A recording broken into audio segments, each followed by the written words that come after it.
நீங்கள்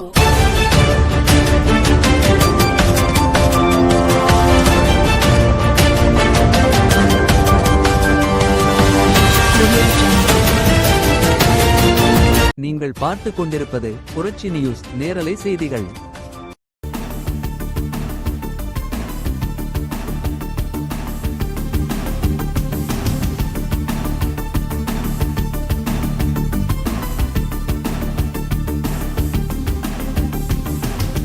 தேனி மாவட்டம் சின்னமனூர் நகராட்சியில் எல்லைக்கு உட்பட்ட பகுதியில் உள்ள 9வது வார்டு சந்தை தெருவில் அமைந்துள்ள சிவகாமி பில்டிங் கால் அருகில் பெரிய சாக்கடையில் மருத்துவக் கழிவுகள் மற்றும் மனித கழிவுகளும் நிறைந்து ஏற்பட்ட அடைப்புகளை சரி செய்ய துப்புரவு பணியாளர்களான கருப்புசாமி, பாலமுரளி அவர்களை நகராட்சி அதிகாரிகள் கோபிநாத், துப்புரவு ஆய்வாளர் வேல்முருகன், களப்பணியாளர் தவசிமுத்து மற்றும் ராஜா ஆகியோர்கள் அபாயகரமான நோய் தொற்று ஏற்படுத்தும் வகையில் உள்ள இந்த பணியில் ஈடுபடுத்தக்கூடாது என்று இந்திய குடியரசு தொழிலாளர் தொழிற்சங்கத்தின் சார்பாக நடத்தப்பட்ட உரிமை மீட்பு போராட்டத்தில் மாநில இணைச் செயலாளர் ஜெகநாதன் தலைமையில் நடைபெற்றது.